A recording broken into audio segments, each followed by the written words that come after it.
Today we are going to study fiscal policy, and you have studied a lot about it in economics, and I don't think there is much change here like last chapter. Uh, so it will be more a review of fiscal policy and the way how it is used in financial market. That's what you will learn. So the fiscal policy is defined as the government decision about taxing and spending, and monetary policy refers to central bank activities that are uh, used to fixing either interest rate or money supply. So central bank is like monopolist who cannot fix both. Means if the central bank fixes money supply, then the interest rate will be determined by the demand and supply of money, that is the market. And if it fixes interest rate, then money supply will be determined by the demand and supply of money. So that way, monetary policy cannot fix both at the same time. It can do only one of the, it can make one of the choices as the policy variable or target variable. Then the fiscal tools available to government. So means what are the tools that it uses in fiscal policy? They are transfer payments, and transfer one is transfer payment, then current government spending, and capital expenditure and taxes. So transfer payment includes not only pension, but even all the students who get a scholarship or subsidies. Those are transfer payments, and they are not included in the GDP. That because they are not produced during the current period. So that's what I don't understand, the stupidity of taxing pension, income tax. Means imposing income tax on pensions in India when it is not an output. It was not produced now. Then why should it be taxed? It shouldn't be part of it is not part of GDP, then it shouldn't be part of taxation also. Or if it was already taxed, because if it is deferred income, many people argue, then it was taxed at that time itself. So, so a lot of stupidity is going on in So essentially, Indian. government is taxing whatever it is giving. So Hmm? Yeah, what? Can you not hear me? no, sir. I'm just saying. Okay, because I am not able to hear you. Sir, am I audible now, sir? Now you're audible, yes. So I just So, said like if government taxes that, it is like taxing whatever they themselves are giving. yes, that technically whatever they are themselves giving. That also makes it somewhat this means, and it is not the production. Like, okay, the government servants are, although one argument was that also, that why should government servants be taxed? Why don't you give them after tax income, as simple as that? But then, and much of the money is wasted in collecting taxes from the central government employees. So that also doesn't look wise to me. So economists often examine the structural budget deficit as an indicator of government fiscal stance. Now, what is a structural budget deficit and what is the accounting budget deficit or current budget deficit? So structural, the difference between the two. So this one may be new for you, though you must have read this earlier also, but then just for revising. Accounting deficit is what is the tax revenue, total revenue minus total expenditure of the government is the current deficit or accounting deficit. A structural deficit means when the economy is at full employment, and then what would be the deficit or what is the deficit at that time? That is a structural deficit. So accounting deficit will happen every year, and structural deficit can be defined only at the full employment level. So if there is a lot of unemployment, then automatically there will be deficit, because the government will have to pay unemployment benefits to those who are unemployed, and also the government will not be receiving taxes from them. So that way, when the economy is away from the 4% of natural rate of unemployment, that deficit will be bigger. So that is current deficit or accounting deficit. And the structural deficit will be when the economy is at full employment. Then is there a deficit or no? That will decide anyway. So what is the primary goal of monetary and fiscal policy? And it is, these are called stabilization policies also. Means they try to stabilize the economy at full employment level. So one is the creation of an economic environment in which growth is stable and positive and inflation is stable and low. So stable and low means stabilized. Inflation is stabilized and growth is stable and positive. So here again, growth is stabilized, means whatever it is growing at the full rate of employment. So these are called stabilization policies as well. So what would be a growth policy? So growth policy. Increase the government spending or reduce the taxes. Uh, okay, okay, to some extent, yes, that will be a growth policy, but that is a passive growth policy. That lower taxes create environment for Is that lower taxes and increase the government spending? Both is. what lower taxes increase private spending means they don't Increase the G, sir. C plus I plus the G. So if you lower taxes, then G will be smaller, but C will be higher. Because if you are lowering taxes means G will be small. Okay. So G is the same and T is smaller. So G minus T. Yes, sir. If you are talking that way, then yes. But that is still passive way of promoting government, promoting growth. So lower taxes create the environment for growth promotion. And government expenditure on education, health of the people means social education, and health of the people means hospitalizations, free hospitals, and or at least cheap hospitals and medical care. So education increases the productivity of the labor force, so that will become growth promoting factor directly. That means government is educating. Then spending on better health, nutrition, and then most important is government itself does research and development. And then second most important, or I don't know which one is more important, government is spending on research and development directly by establishing research institutions, or this taking the risk that in private equity and other things, that many private equity investors don't have money. So instead of giving this, they look for vulture capitals, angel investors, and then private equity investors. Why not government take that? If they are promoting and they are doing research, the government should give them money. So these will be directly helping the growth of the economy. So that will be direct growth policy. And yes, indirect growth policy, lower taxes and lower taxes. They are indirect way of promoting growth or creating environment for growth.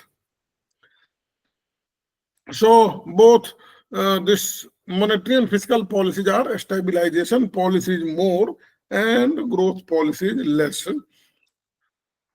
Fiscal policy, we already discussed why I highlighted the distribute. Okay, so another aim of fiscal policy is redistribution of income also. So because subsidies provide the minimum standard of living for the poor, and taxes reduce the wealth of the richest people, though in reality that is not happening. So why it is not happening? Because the income tax laws give exemption that you open a foundation and then you don't pay any taxes. So neither Adani pays any taxes, nor Mukesh Ambani pays any taxes, nor Bill Gates pays, nor Elon Musk pays.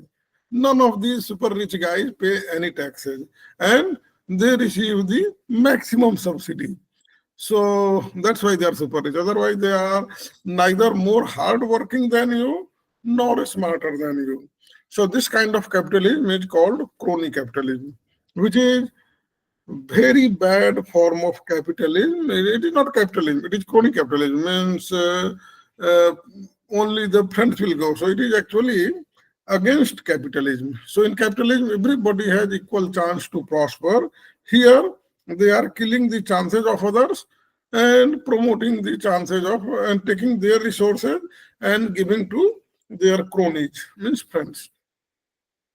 So budget surplus, I defined that what is current budget surplus or deficit and what is structural budget surplus and deficit. So the taxes need to be justified, and they are justified in terms of raising revenues to finance expenditure and in terms of income and wealth redistribution. So this also I had already covered. Economists assess the structural, okay, or cyclically adjusted deficit. I have covered that as well. So let me see.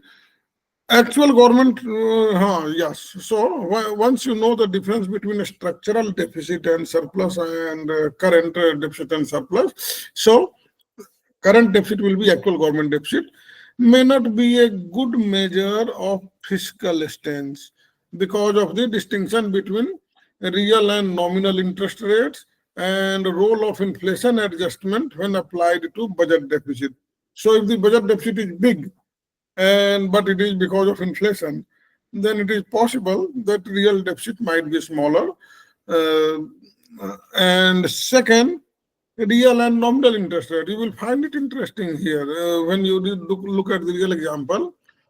Japan has 200, I think 50% of GDP, around, not exactly, but around 250% of GDP as debt, public debt. And because of very low nominal interest rates, they pay only 0.4% of GDP as interest burden. The USA has only 126% of GDP as government debt, and they pay interest much more. About, I think they pay more than 1% of GDP. So that is around 4 times of what Japan paid in percentage terms. So that's why this nominal and real interest rate also matters for deficit, because deficit increase the accumulated debt. So debt is basically accumulated deficit till today. So from history, whatever deficit was there, it was added again this year, then again next year, and that converts into debt. So whatever the gap is there between revenue and expenditure, that is met by debt, and that is exactly equal to the deficit. So monetary and fiscal policy, they have an enormous, yeah. The decisions made by governments can have enormous impact on even the largest and most developed economies of the world for two main reasons. First, the why do they impact economies? They can have the enormous impact on the most developed economies also. And the one reason is public sector of most developed economies normally employ a significant proportion of population. So they usually are responsible for significant proportion of spending in the economy. Means the government servants are big part of C, and they are also big part of G. So, and second reason is, so that's why they have a very important role in the economy of developed countries also, most developed countries. And government are also the largest borrowers in the debt market. So they also have debt. It can be positive and it can be negative as well. So whenever this debt crowds out private investment, the government debt becomes negative. But when it is tapping extra savings and giving people the opportunity to save, then it can be positive.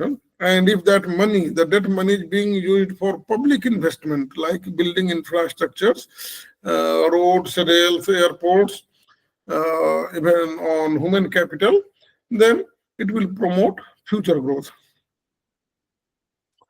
So the government is very important even in highly developed countries. In developing, okay, central government, you don't have to remember these. These are just examples.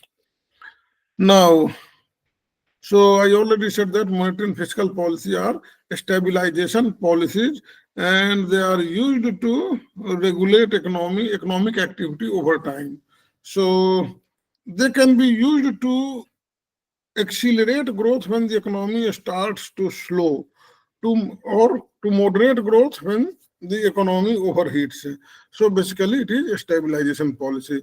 That if growth is too slow, uh, they will spend public spending and GDP will grow, and if it is inflationary, they will tighten the money policy or impose taxes.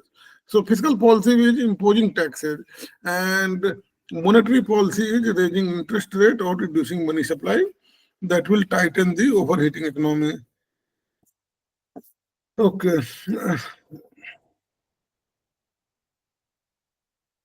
So let's go down. What is the next?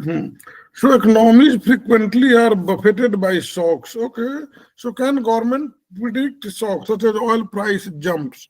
And economies frequently are buffeted by shocks such as oil price jumps. And I think it was predictable as well, even though it was the activities of cartel of 20 countries.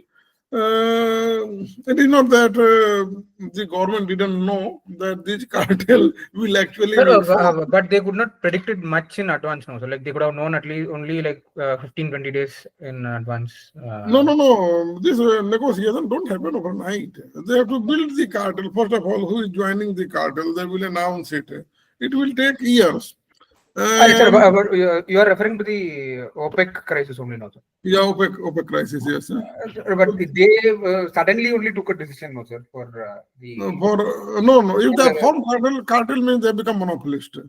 And though the newspaper says that they took suddenly, but my analysis says that first of all, or 20 heads of the government will meet. That itself becomes a big news. It is not that they can meet tomorrow. Okay. They can meet, there will be planning, security arrangements, and it takes a lot of time. And then, why are these 20 countries meeting? I think without the US tacit support, the OPEC could not have been formed. Okay. Because some oil rich companies, means Exxon Mobil and other big US companies, they could have definitely supported indirectly. Like Trump becomes president and Gaza war is stopped within a day, though it had been running for more than 14 months. So 14 months or so. So looks like that even this OPEC was a creation of USA, though the newspaper says that, well, they were opposed to it and USA suffered a loss. But analysis doesn't say that. If I do deep analysis, then it looks like that, well, the report is making me thinking that I am gullible, but that is not so. So economies frequently are buffeted by shocks. Yeah, this fire, California fire, it has not ended even now. I don't know what is the problem. How come USA cannot end fire? It looks somewhat very surprising. And then some economists believe that natural cycles in the economy also. I can predict that, okay, storms, they are predicted only 2-3 days in advance or even 1 week in advance, and government cannot do much about that. A storm is coming, that's fine. That is, the government cannot stop it. But this kind of OPEC cartel, that can be stopped. So some economists believe that natural cycles in the economy also exist. Natural cycles means natural business cycles. Moreover, we can find plenty of examples from history in which government policies have exacerbated, they have made the exacerbated economic expansion that eventually led to damaging consequences for the real economy, financial markets, and for investors. So I also feel not only that this they have exacerbated, made the economic expansion, they have exacerbated an economic expansion, and then they restricted it also. So expansion was not that bad, but this restriction was quite bad because they restricted in a haphazard manner and probably in the planned manner. That is what analysis says. But let's give the benefit of doubt to the government that the government does I mean, the government is quite a benevolent organization and looks after the welfare of the people. That is what the government is supposed to do. Okay, so please read question number 1. What does it? I think you will find them easier. I don't think you will find any question difficult. Which of the following statements best describes the monetary policy? Involves the setting of medium-term targets for broad money market? No. Involves the manipulation by central bank for government's budget deficit? No. Seeks to influence macroeconomy, influencing the quantity of money in credit? Yes, or C. See, correctly. You will find this chapter easy. Which of the following statements best describes fiscal policy? Is used by governments to redistribute wealth and income? Is the attempt by governments to balance their budgets from one year to another? No. Involves use of government spending and taxation to influence the economic season. Okay, roles and objectives of fiscal policy. Okay, so what are the objectives or roles? Okay. Fiscal policy involves the use of government spending and taxing. So affects the number. So what fiscal policy affects?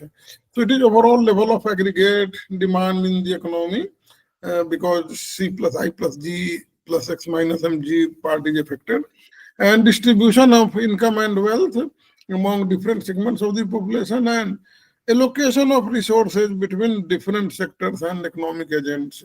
So the government does, fiscal policy does these three things: allocation of resources between different sectors. Means it favors some industries. Right now, this chip industry is being favored a lot, and this environmental energy like Tesla solar energy, they were given a lot of resources. So that way, allocation of resources between different sectors and economic agents. So that is what the fiscal policy does. But what is its objective? Fiscal policy and aggregate demand. Cuts in personal income tax, cuts in sales taxes, cuts in corporate taxes, cuts in tax rates. So these four are lower taxes that we have studied in economics. And then new public spending on social goods, infrastructure such as hospital, schools, all these are expansionary fiscal policies. So cutting taxes and spending expenditure, that is expansionary fiscal policy, and opposite of that will be contractionary fiscal policy. So who came with the idea first? It was Keynes. Keynes believed that fiscal policy can have powerful effects on aggregate demand, and that will make output, impact output and employment when there is substantial spare capacity in the economy. Spare capacity means when the economy is facing unemployment, means a lot of capital is unused. So they have hired labor, they are not hiring labor, but So that is the below full employment level. That is below full employment level. Below full employment level, yes. Then, so that is what Keynesians believe. All Keynesians think that economy, government fiscal policy is very powerful, and that will work when there is substantial spare capacity in the economy. Monetarists believe that fiscal changes only have a temporary effect on aggregate demand, and that monetary policy is a more effective tool for restraining or boosting inflationary pressures. So here they are talking about inflationary pressures, effective tool for restraining and boosting. Here it is real sector, output will be produced, and so when output will be produced, there will be more supply in the economy and prices will go down. So that way fiscal policy will also reduce inflation through production of more goods and services. Monetarists believe that no, this will have only temporary effect. And do you know why do they believe that? It is irrational expectation. They say that if the government is expanding fiscal policy, the existing labor will ask for higher wages, and so the cost will not go down. But monetary policy, and secondly, it takes a long time for the fiscal policy That, to have impact on the economy. So monetary policy can do it just immediately. And I have seen it, stock market moving immediately whenever Jerome Powell announces something or Fed chair announces something. So government receipts, and this is just an example. And here is what I wanted to show, that it has been fixed 34% of GDP here, the central government revenue. For Australia, it is 34.9 in 2015. Germany has maximum 44.5, and OECD on an average have 40.9%. So role of how much is United States? 33%. United Kingdom 38%. This government is actually contributing 41% of the economy on an average in OECD countries.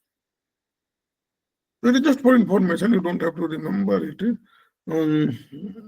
And then general government expenditure as percent of GDP. So since they are taking 41%, their expenditure should also be around 41% or a bit more, 41.8, slightly more than revenue, means they have been running deficit. So it is 41.5 in 2015. That is the latest data we have.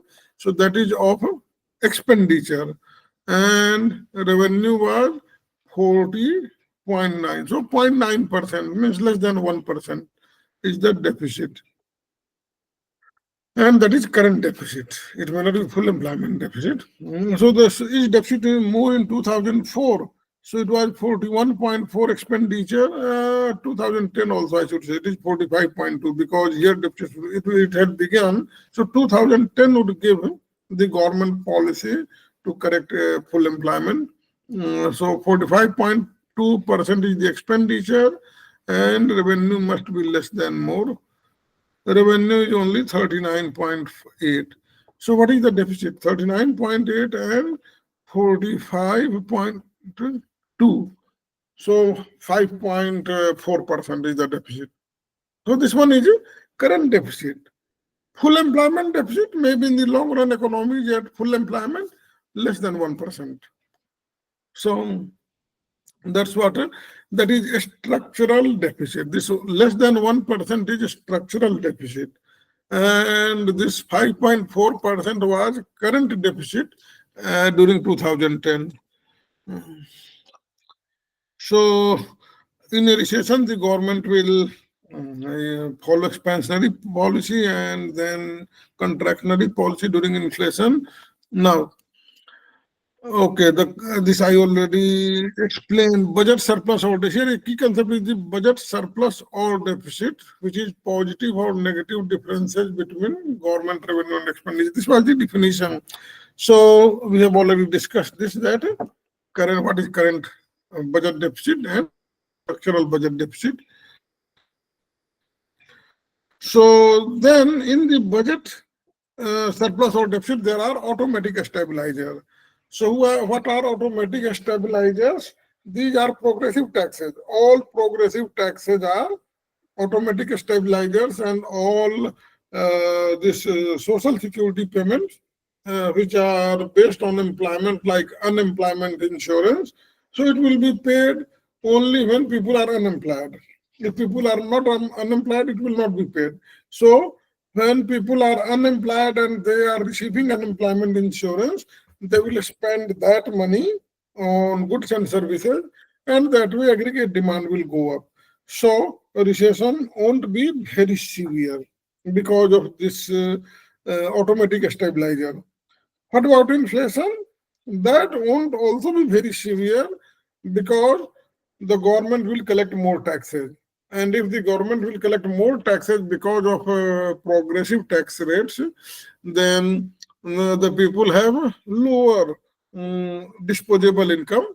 And so this inflation won't be a hyperinflation. So these automatic stabilizers automatically reduce the magnitude of or automatically bring stability in the economy. So, automatic stabilizers should be distinguished from discretionary fiscal policies because it is the government's discretion, such as change in government spending or tax rates. That one is discretionary.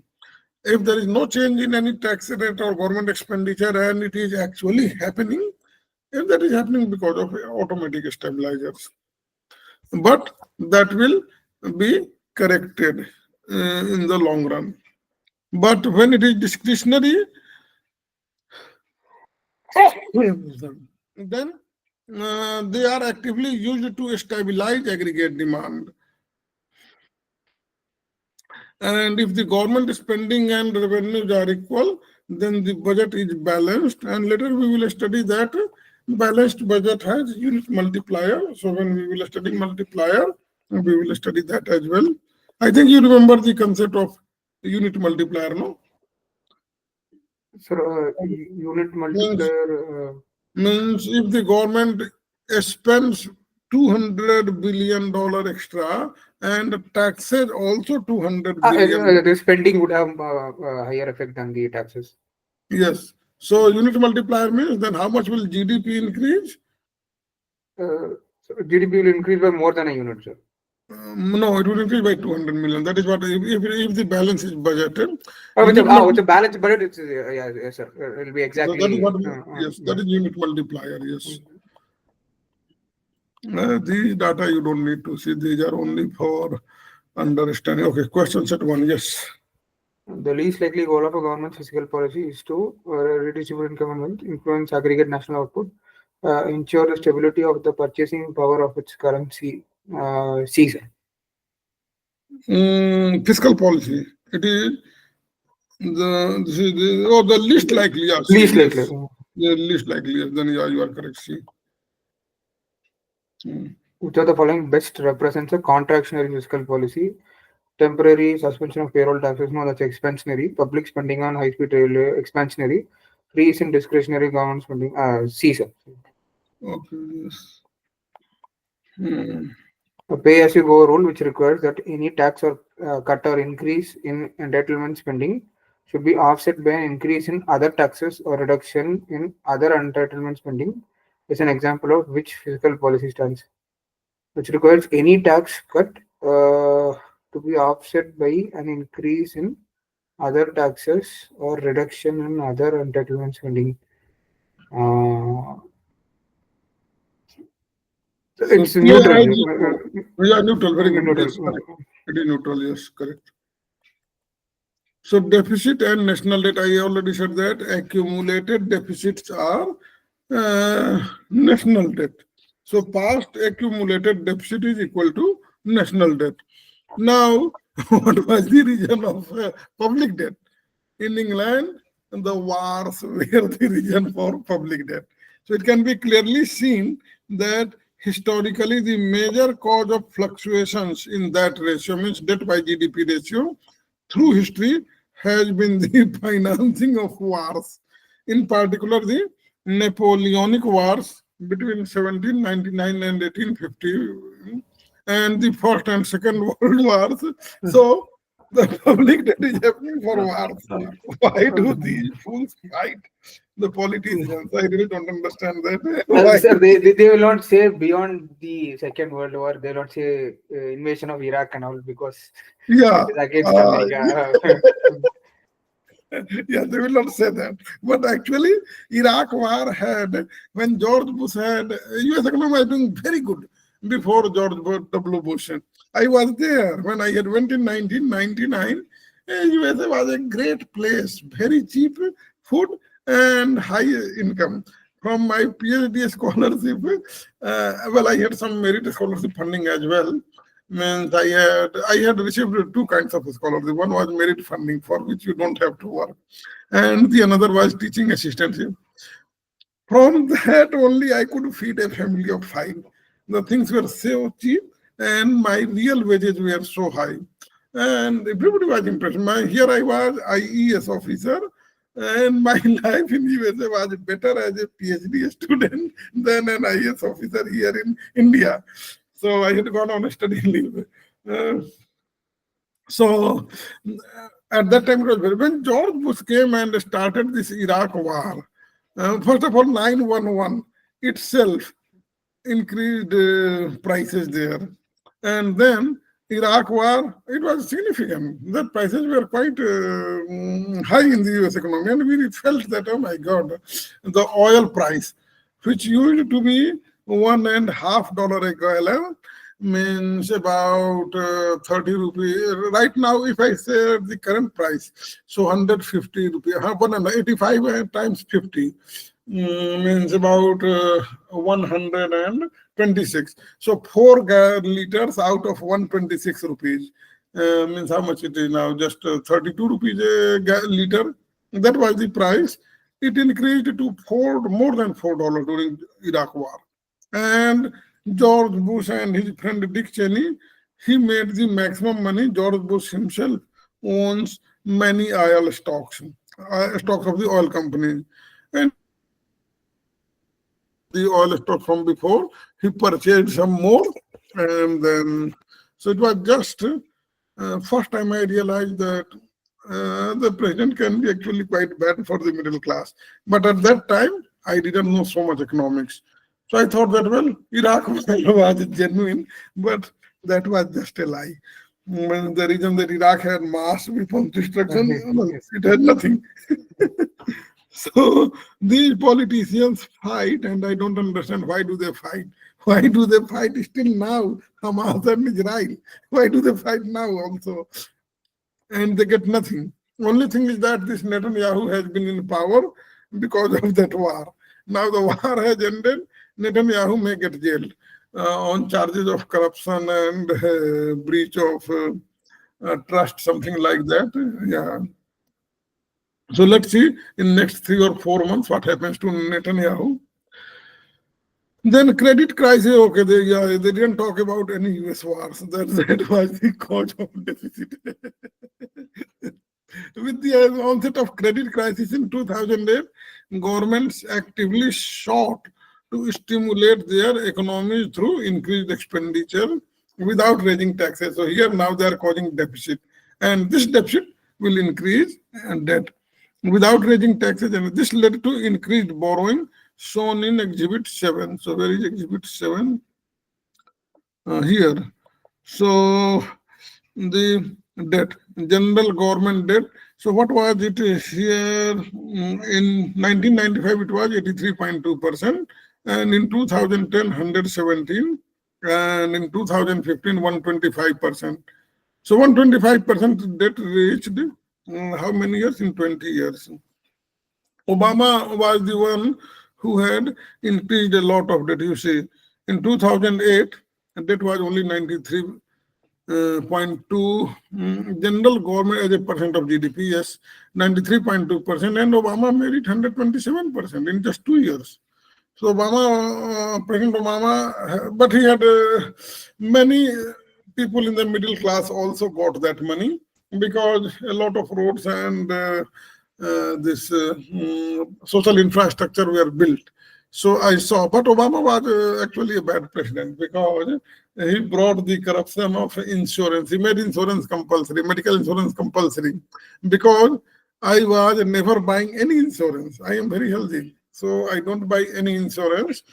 But then I had to pay $3,000 every year at the end of the year because of not buying insurance. And that was defined as a shared responsibility towards health. So those who are healthy, they should have shared. Obama took away from my salary in terms of means income tax, and then it was written also that this is not your tax, this is your shared responsibility that will go into the pockets of health insurance companies. Means they are doing such a great job. So Mama was the one who reduced, means a kind of, you can say, he reduced the economic freedom significantly of Americans. And then Trump came, then it was removed to some extent, but then not that Trump was also working the same way. He was also, but since he had won the election for eliminating Obamacare, so he had to do something. But first of all, he removed it after 2 years, not that immediately after coming he removed it. He said, I am removing and doing this, that, but it took 2 years to go away. And after that, again, Joe Biden came. So again, medical insurance have come back. Now let's see. So USA has 125 billion at that time. Now I think it is much more. They are not showing the book. Let me see the debt to GDP ratio of USA. Why not here? Debt to GDP ratio of USA. 25. Okay, here macro trends. Here Japan. How much is Japan? Debt, debt to GDP ratio, Japan has reduced. No, debt to GDP ratio percentage, this is much different. Oh, 264%, sorry. I was reading here 264%, and here it was 237%. Okay, now USA, let me see. How much is this? Otherwise, I will go into that. Debt to GDP ratio. 2022, it has become better. US debt to GDP. Okay. Well, US is doing good under Biden because Biden came in 2020 and 2021. He came in 2022 and declared, okay, Biden has been doing quite good. You see, Trump had increased in Corona by 25% of GDP. And because in 2019 it was Trump, 1819, he went on 20th January 2021. Because now Biden is going, yesterday he went, so for 4 years just ago. So actually Biden did great for the US economy. Biden has done much better. So it is now 110, but Trump will make it 140. He was quite bad for the US economy last time. I hope this time, since Elon Musk is there, so maybe they may do some better. But let's see. But Trump left on his own, he was quite bad for the US economy. Now, interest payment. So Japan had 237% ratio of debt as ratio of GDP, but interest payment was only 0.4%. Central government net debt interest payment as percent of GDP, only 0.4%. And United States was the highest payer, 2.8%. So you see, USA is the highest debt payer, interest payer, because of a higher interest rate. In Japan, the interest rate are very low. So the debt for Japanese government is actually not even a burden, 0.4% of GDP. Much less. And how much do they contribute in the GDP? I think it was 41%, no, on an average. So 0.4% pretty small. For USA, it is a bit significant that out of 40%, whether it is revenue, 2.8% or 3% is going as interest payment. For Japan, interest burden is not actually the burden. So debt is a bigger problem when the interest rates are high. If interest rates are low, then the government, like other corporations, has the higher capacity to incur debt. Okay, it is the same thing. What is ever in table, it is defined here. And then, okay, yeah, something to learn here. So if an economy grows in real terms, so do the real tax revenues. Means if the economy is growing by 5% in real terms, then real tax revenue will also grow by 5%, rather more than that, because taxes are progressive. So real tax revenue may grow by 6%, and hence the ability to service a growing real debt at constant tax rate levels. It is possible that tax rate is the same. The government can serve better debt. So the growth rate of GDP. So what does it tell us? That the growth of election. So if, however, the real growth in the economy is lower than the real interest rate on debt, then the debt ratio will worsen, even though the economy is growing, because the debt burden will increase. So What did we learn here? That's why I had highlighted this, that the real growth rate of the economy should be more than the real interest rate. Not nominal, more real interest rate. So if the economy is really growing, that is not a problem. And the growth rate is, sorry, if the economy is really growing at a higher rate than the real interest rate, then that is not a problem.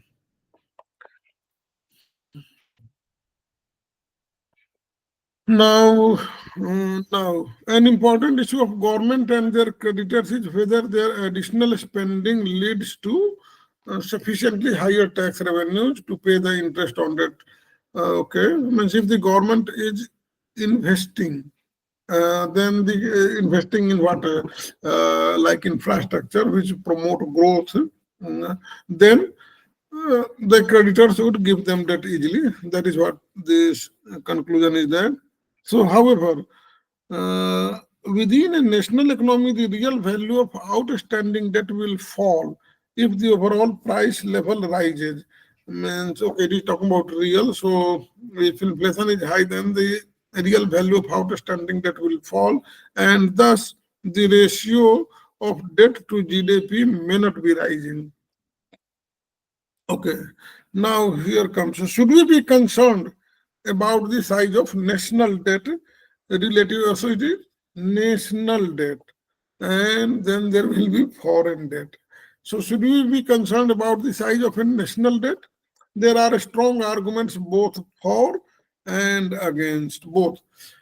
Some people, some economists say we shouldn't be worried about national debt because whatever we are taking from left hand, the government is taking debt from its own public. So it is taking from left hand and giving from the right hand. It can tax the same public and give them. So instead of receiving income tax return, those guys are receiving this saving certificates that, yeah, your wealth is so much. And when the government is taxing, the government will, to pay those debt, they will receive income tax return or whatever, and then the money will be returned to them. So that way, it shouldn't be the problem. That is what well, let's see what these economists are telling. So those who are the arguments against that debt is national debt, okay, not foreign debt. Foreign debt is a problem because the country and India is having only triple B minus rating in foreign debt. So because the country must earn foreign currency to pay to the foreigners, it cannot tax foreigners to earn tax revenue, or it cannot print money to pay. USA is in a great position. It simply prints dollar and foreigners are happy to receive that because the foreigners do trading among themselves also in dollar. Means if India wants to import oil from Qatar, India will have to pay dollars. And so India will accept dollars, even though it has been simply printed by United States. So the argument against that debt is means debt is not a bad thing. Means in favor of, it is telling that should we be concerned, and the argument against is that the scale of problem may be overstated because the debt is owed internally to fellow citizens. So that is what I was talking, that it is taking from left hand and giving from right hand. So this is certainly the case in Japan and South Korea, where 93% is owned by local residents. So what does it tell? Okay. And about this other countries, so 93, Japan, that's not a problem in Japan and South Korea because it is owned by local residents. And as per this BIS and IMF data, the figures are 53% for the United States. Means only 53% of the Americans are holding the debt of the government. 47% is owned by foreigners. And why foreigners? Because dollar is a reserve currency, so they trade in dollars amongst themselves. Not that they are trading with US and paying dollar. Even if we are trading with Sri Lanka, we may have to pay into dollars. Though with Nepal, rupee works, but still they can anytime ask for dollars. So 53% and 73% is by United Kingdom. So 27% of British pound is outside United States. So India is also having some money. What about this 7% yen? Who the hell is holding yen? Which foreigners? Well, yen is also a reserve currency. So many foreigners, specifically this South Korean and Thailand and those nearby countries who trade a lot in Japan, mm, they hold yen. So yen is a currency. India also holds yen because the Indian currency, Indian foreign exchange reserves are invested in these currencies, in a basket of currencies. So India actually owns some yen, some dollar, some euro, and other basket of Swiss franc as well. So all the reserve currencies are in demand outside the country also. And so these developed countries, a few developed countries, I think six or seven, they are able to sell their debt bonds to foreigners. Now, a portion of money borrowed may have been used for capital investment projects, such as to enhance human capital, means training, education. These should lead to raised future output and tax revenue. So, why worry about that? We are educating our children, we are making our labor more productive, more healthy, then the government will collect more taxes or it will increase export also, and then it can pay back the debt. So it is, but it is true for national only, okay? Foreign debt is not. So this one, what if the government is not able to export? So in that case, foreign debt will be a problem and then they may demand immediately. For these guys, we can wait for 20 years.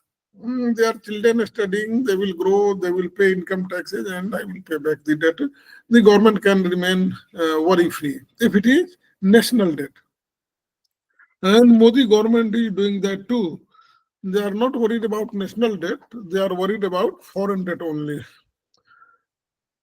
Large fiscal deficits require tax changes that actually may reduce distortion caused by existing tax structure. So large fiscal deficit require that tax changes, means what? If it wants to reduce taxes, means if it wants to reduce deficit, means the government will have to increase taxes, and taxes create distortions. Means we know about deadweight loss. So taxes create deadweight loss. So why tax? If debt can finance, why tax? There shouldn't be means there should not be distortion if the government doesn't tax. And yeah, it is actually good for growth, no doubt in that. I am more in favor of these guys. From my personal experience, I feel that these people have really, these are closer to truth. That national debt is not a problem. In the worst case, there is in the worst case, what will do? The government will simply print money and give to these people. So they were receiving paper certificate of debt. And now they are having the same paper printed as money. So for the government, national debt is not at all a problem. The government never pays that back. It is transforming one paper into another. That's it.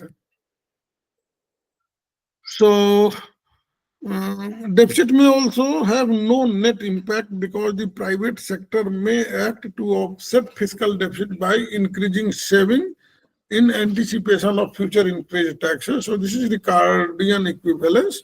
This argument is known as Ricardian equivalence. Means Ricardian equivalence says that okay, deficit. So this one is actually it should go against. It should be in favor of that why deficit. But anyway, at least it's neutral. Even if it is telling in favor that okay, there should not be government should not be worried about it. That because Ricardo also said that it is neutral. So if it is neutral, means the government is not doing anything by borrowing. It is not harming the economy. Though it is not promoting the economy, but it is not harming the economy also, as per Ricardo. Well, but Ricardo was of the time of full employment era, so he didn't see this growth prospect like enhancing human capital. This part Ricardo didn't know. Okay. If there is unemployment in an economy, then that is not diverting activity away from productive usage. And indeed, the debt could be associated with an increase in employment. So they are saying that whenever there is recession or unemployment, high level of unemployment, government should use the debt to promote employment. Now, what is the problem with Modi government? It is not using the debt to promote employment. It is using the debt to have a luxurious life, means living the standard of same as the US president. And Modi, he changes suit maybe many times in a day, and he wears only one suit. So means he wears a suit only once. After that, it is thrown, donated, whatever to someone or sold, whatever it is. And then unemployment level in India is high. So this, if the debt is used to finance wars, it is destructive. It should not be there. So the argument of debt against that how it is being used is more important than whether debt itself is good or bad.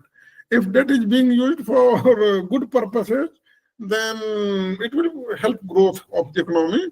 If it is used to finance wars, then it is destructive not only to this economy, but also to the other economy.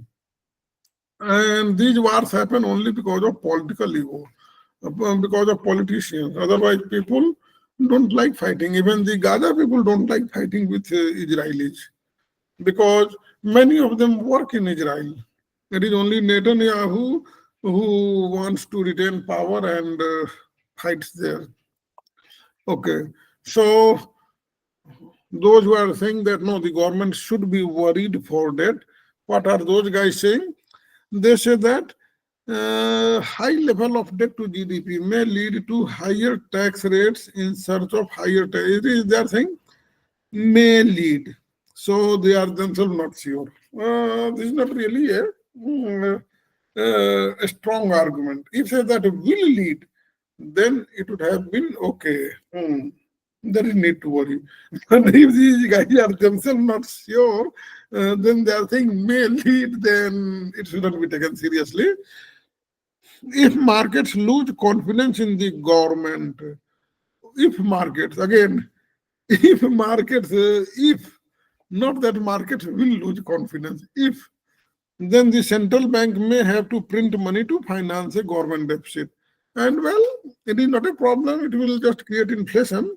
This ultimately may lead to high inflation. Again, here may lead to high inflation. So, those who say may, might, in economic theory, I don't take them seriously because these guys are themselves not convinced that what will happen. If you are convinced, you will not use the word may or might. So, may or might, okay. So, actually, these are weak arguments. And even if the government prints money, it is not that people who receive money, they will simply spend it. They will still save it. So only, or put it in the bank. So what is changing is earlier they had received a certificate printed by Government of India that okay, Government of India borrow has is the bond. It will pay you maybe 1 lakh rupees on this date. Okay, the date happened, and the Government of India paid you that 1 lakh rupee by printing money. Okay, it didn't do anything, it printed money. Then what do? You simply put that money in the bank. Then the bank gives you the another receipt that yeah, your electronic record that yeah, your money is in the account. Then how the hell will it be inflationary? Means that is a kind of giving you more confidence that you have money. Either you have bond money or you have money in the bank. They give you more confidence and they give you the more avenues for self-development. So that way, debt is definitely better than taxes.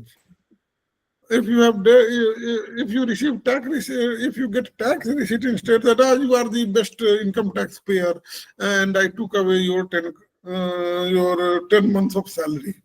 Okay. Then in that case, you will feel poor.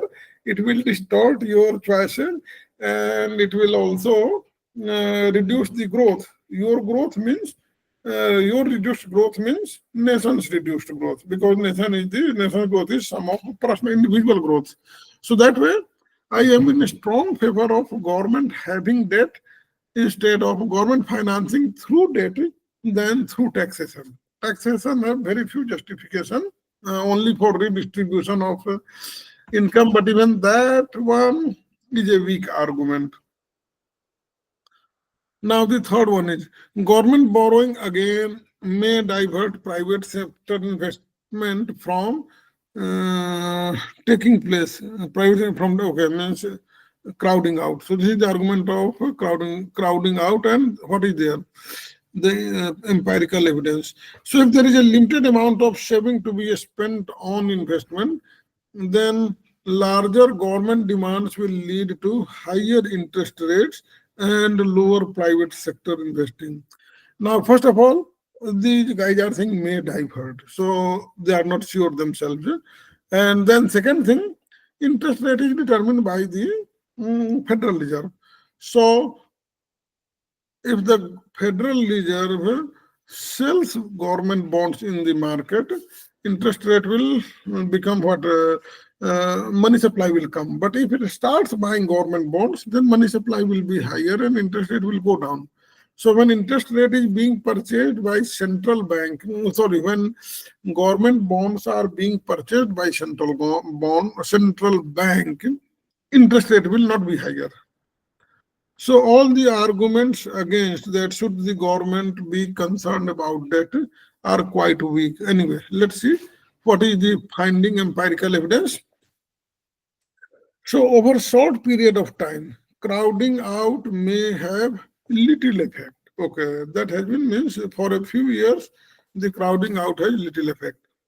If it lasts for longer time, however, okay, now if it lasts, first of all, in the short run, for a few years, it had little effect. Why will it not have little effect in future also? If it lasts for a longer time, however, then capital accumulation in an economy may be damaged.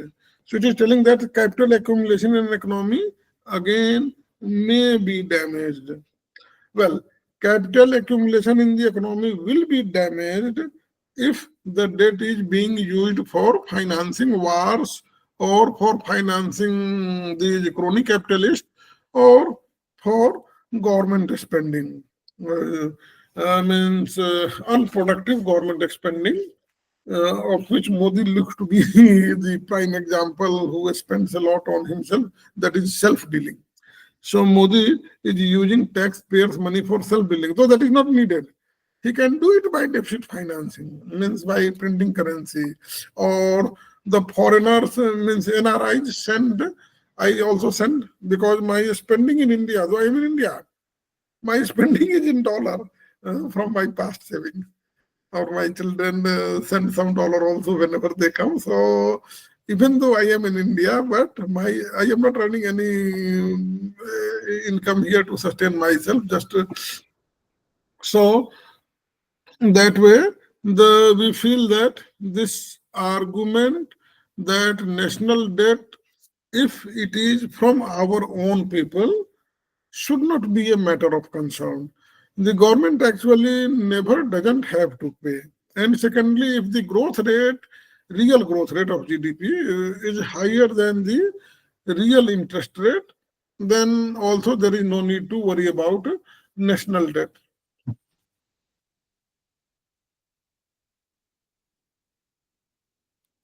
Okay, but I am not saying that there shouldn't be any, means the deficit should be rather reduced, means the debt should be used for productive purposes. That's it.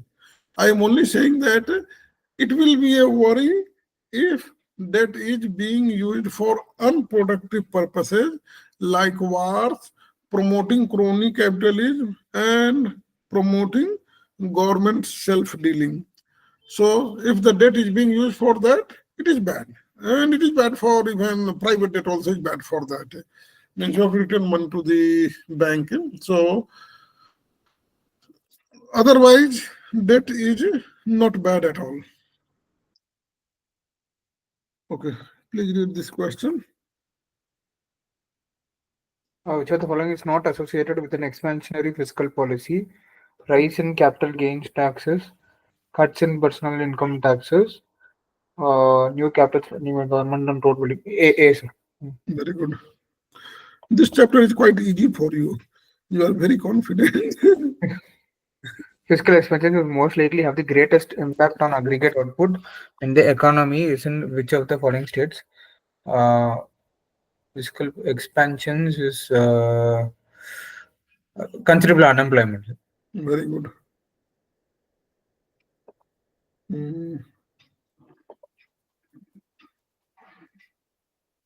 Which of the following is most likely a reason to not use fiscal deficits as an expansionary tool?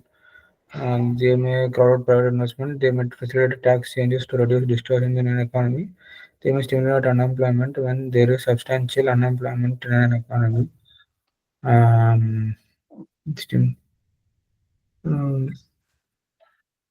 Is it crowding out, sir? Crowding out, sir. Very good.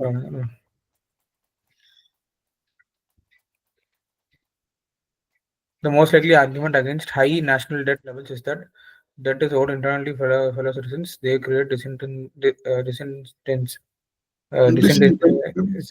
for economic activity. They may finance investment in physical and human capital. Most likely argument. See, B, sir. Create Yes, crowding out. Crowding out. Crowding out, basically. This statement regarding fiscal deficits is most accurate. According to Ricardian equivalence, deficits have multiplicative effect on consumer spending. Higher government spending may lead to higher interest rates and lower private sector investing. Central bank actions that grow the money supply to address deflationary conditions decrease the fiscal deficit, which is the most accurate. And it is about fiscal deficit means central bank is out. Out, yes, sir. So he is not the answer. According to Ricardian equivalence, deficits have a multiplicative effect on consumer spending. No, sir, they don't have a multiplicative effect. Yes, only B is the correct answer. Yes, sir. Okay, so fiscal policy tools. One is transfer payment or welfare payments made through social security system. And they include payment for state pension, housing benefit also. Indira Awas Yojana now, Prime Minister Awas Yojana. Tax credits and income support for poorer families. Yeah, what Ladlo Bani Yojana, all those things to win elections.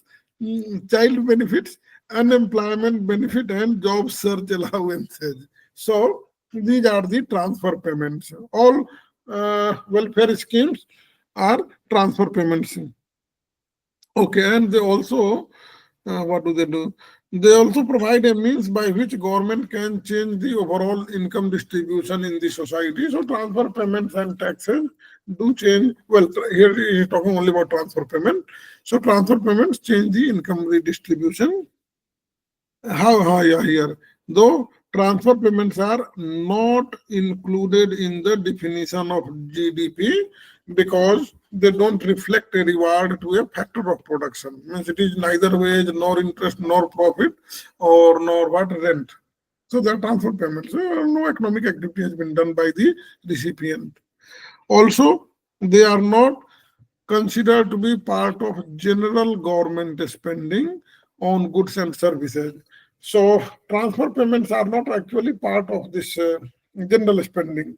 They are just transfer payments. So general spending is used for goods and services, means it is G. Current government spending, and what is this? We were studying about the tools, fiscal tools. So the tools are transfer, payment, then G, current government spending G. Okay. That includes health, education, and defense, and capital expenditure.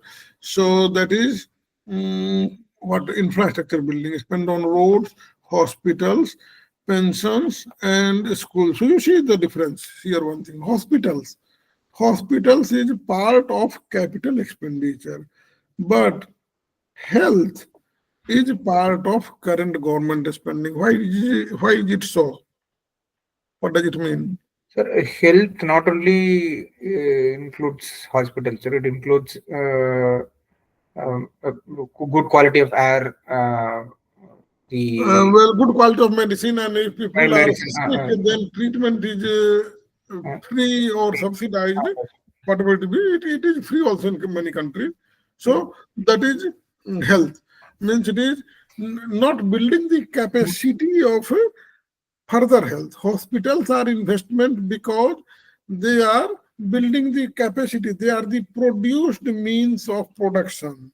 So the definition of capital is that capital is man-made, means capital is anything which is produced by humans as a means of further production. Means produced means of production is the definition of capital.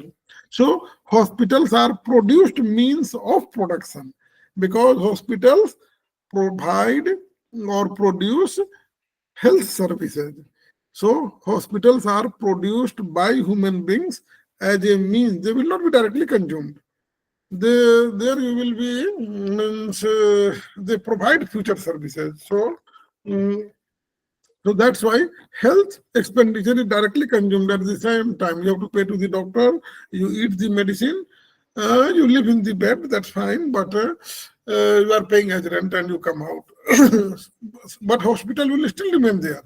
Even if you come out, it will provide the service in the future also to someone else.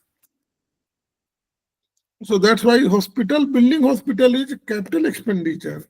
Spending on health is current expenditure. So government spending can be justified on both economic and social grounds. So on social grounds, you saw that transfer payments were redistributing income. So that was bringing harmony in the society and also reducing inequality. So that is development. And on economic ground means if they are building capital expenditure, yes, it is good economic ground. If they are building on spending on education and not defense and health, then also they are building future growth prospects. What about defense? Well, self-defense is fine, but if this defense is causing wars, or if it is causing what?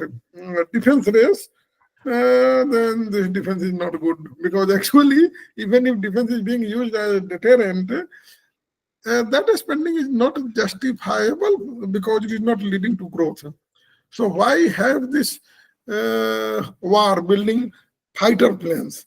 And the number of fighter planes may be more than the number of civilian planes. And these fighter planes are not used for doing anything. They just keep lying until the war starts. So that way, even if this defense expenditure is considered non-developmental expenditure, it will be part of growth because it will increase GDP, but it is not part of development.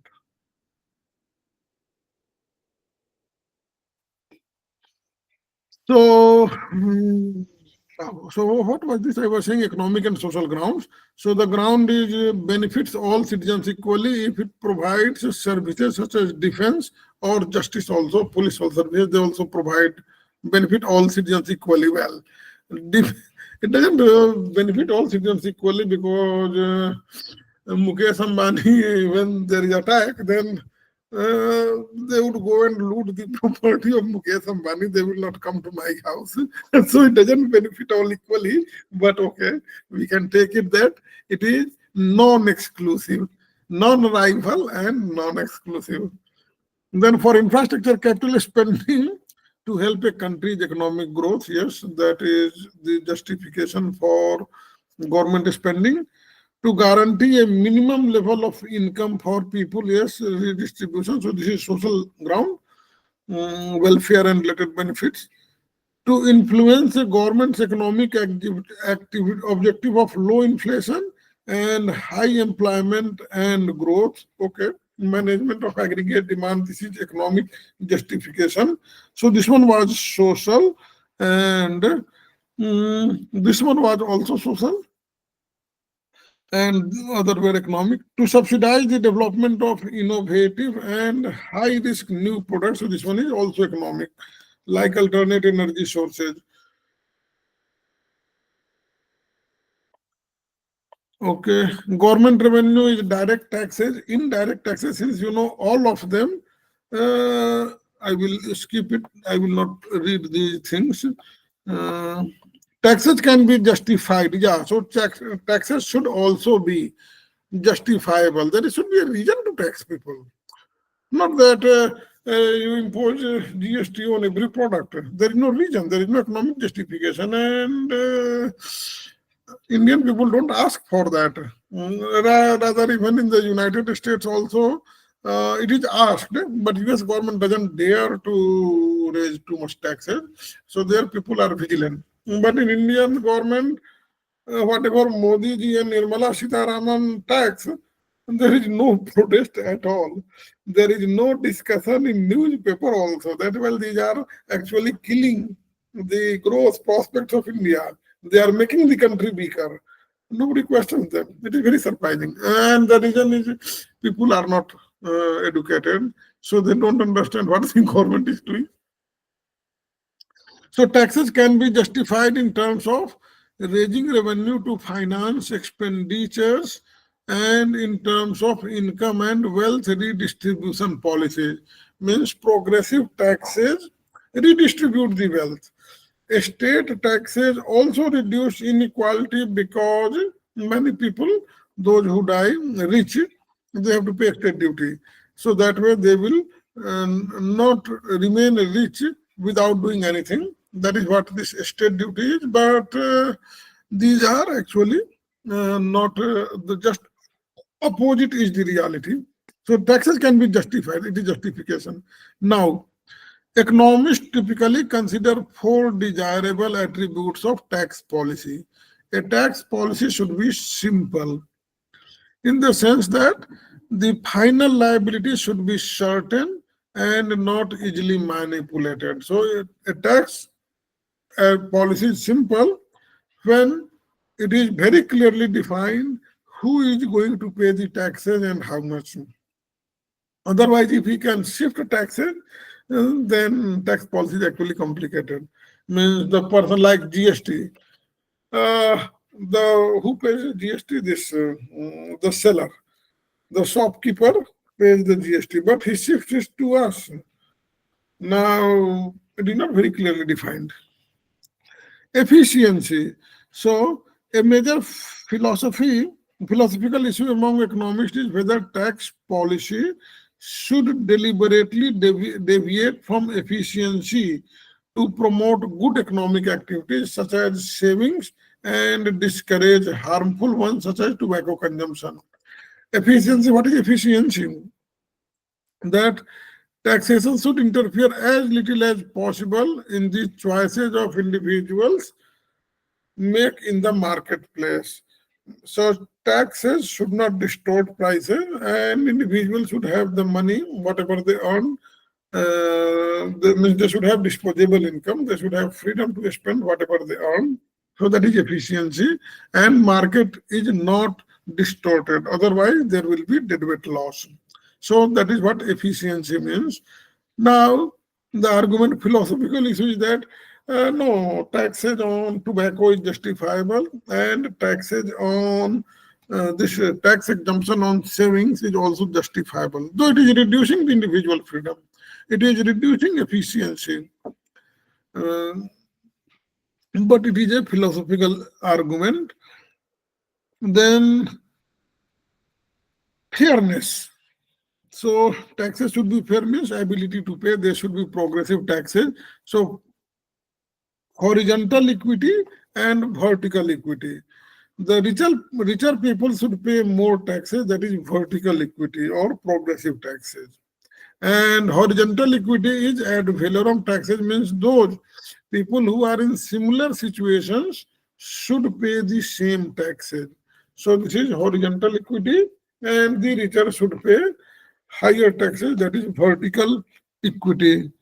Mm, and the last one is revenue sufficiency, means revenue should be enough to meet the government expenditure. So revenue sufficiency may seem obvious as a criterion for tax policy. There may be a conflict with fairness and efficiency, means the government is spending more, it will tax more. But then that tax may bring inefficiency, that tax may bring unfairness. The Laffer curve is there. So, for example, one may believe that increasing income tax rates to reduce fiscal deficit, but then fiscal deficit will reduce by higher income taxes, but then that reduces labor effort, and that tax rate increases and are thus an inefficiency policy tool. The argument of supply side economist, the most famous one of them is Arthur Laffer, who made this Laffer curve. So he's a supply side economist, that it is changing the supply curve to the right. It is moving the supply curve to the right. If taxes are lower, then labor will work harder. And so some issues with tax policies. So what are the issues? Well, incentive fairness and this tax reform. It is basically repetition of what we have already studied. That's why I didn't highlight much. So this is about Laffer curve, incentive. Some economists believe that income tax reduce the incentive to work, save, and invest, and that overall tax burden has been excessive. And he was. These ideas are associated with supply side economist and the US economist Arthur Laffer said that. So what did he, when he was there, obviously a variety of income tax cuts and simplification have taken place in the United States since 1991. He was the finance minister.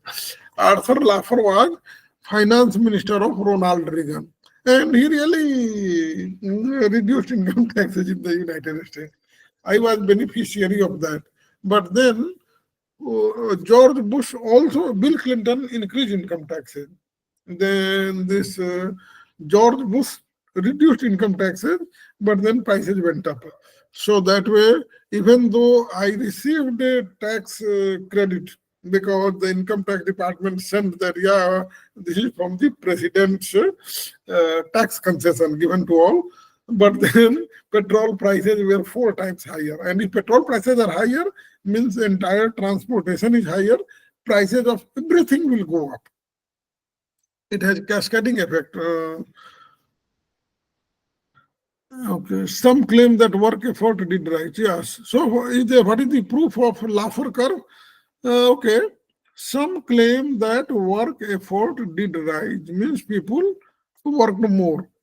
Although tax cuts had little impact on saving, means people didn't save, but they worked more. Similarly, some found that business investment did rise, means this part, labor effort, and here investment also. So he said that people will work more, people will save more, people will invest more. So the Arthur Laffer's tax reduction increased investment, and it also increased labor effort. People work more, but it didn't increase saving. Well, here we can say that the saving is normally measured in percentage, not in absolute terms. So as we see that MPC is 90% or 80%, whatever it is, we see that this is constant as per Keynesian argument. So even though the finding is that this little impact on saving, absolute saving must have increased because of increase in absolute income, though in percentage terms, the saving rate might not have increased. So that way, had little impact on saving is actually not correct. They should define it. whether this, if this saving, which is normally used as percentage of GDP, it shouldn't increase. As per Keynesian MPC or as per permanent income hypothesis, the percentage of saving doesn't increase. What increases is the amount.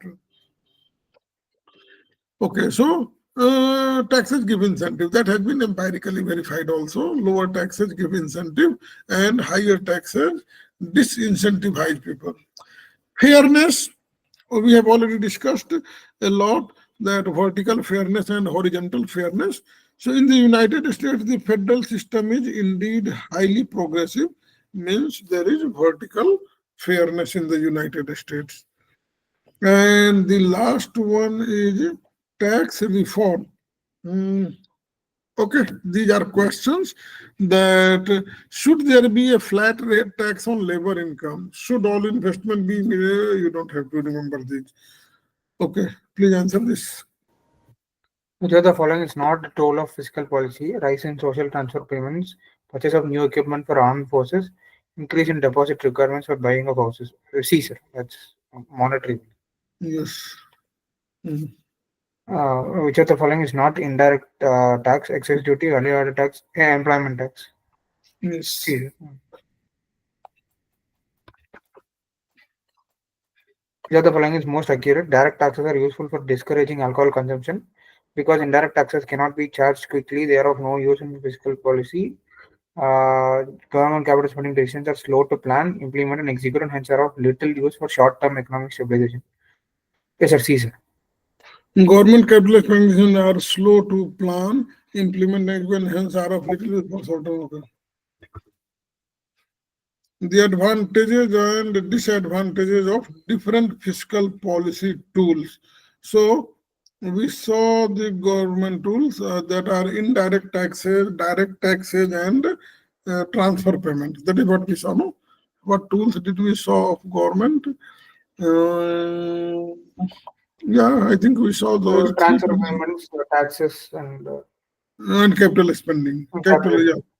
Government spending, capital expending, taxes, transfer payments, current government spending, then capital spending and taxes. So these are the tools, direct taxes and indirect. So these are the tools of fiscal policy. Okay.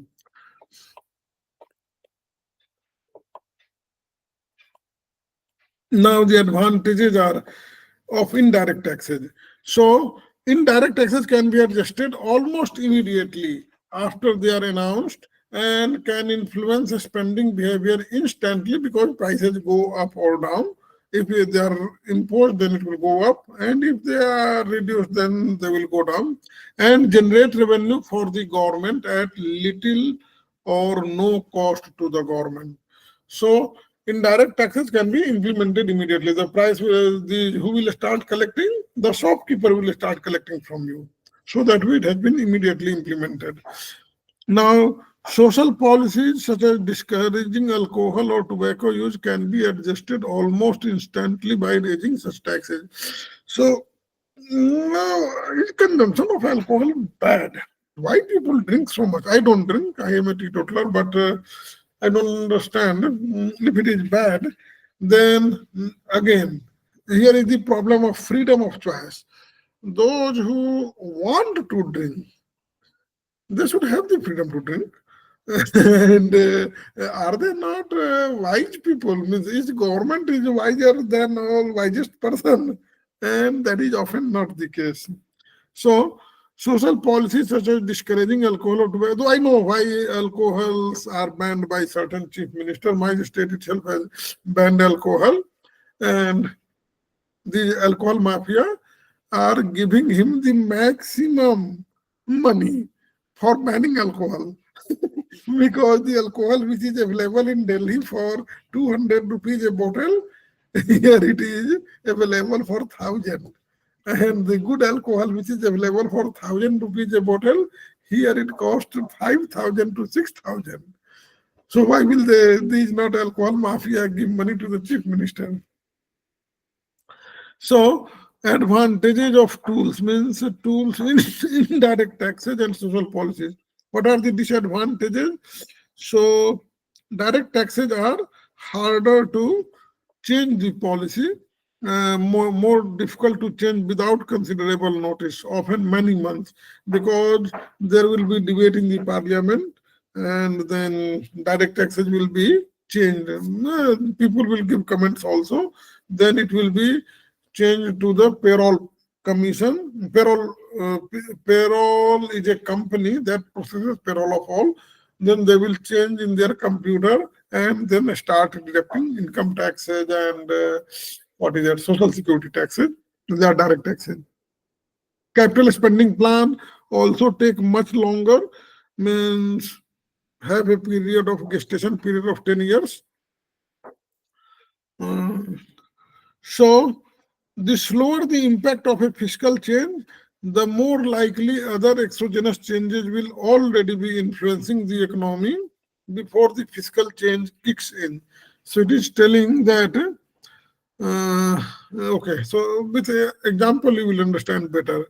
Like building a road or hospital requires detailed planning, legal permissions, and implementation.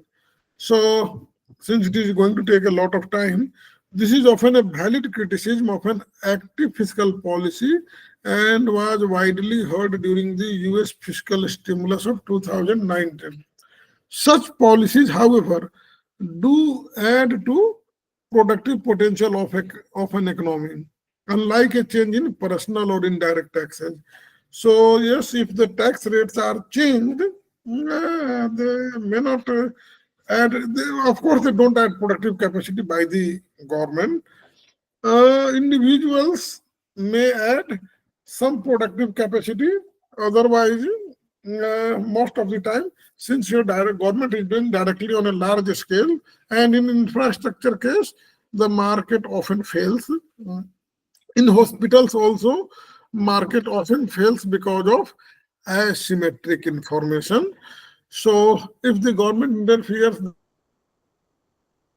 and provides medical services, that would be good for the society in the long run. Obama, however, did the opposite. What did he do? Obama he had built roads and he brought this insurance, which is medical insurance. He made the medical insurance compulsory because insurance companies had funded him a lot.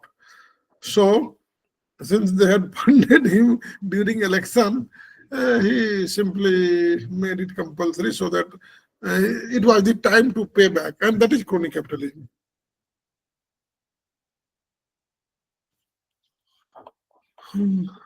Okay. We may also consider the relative potency of different.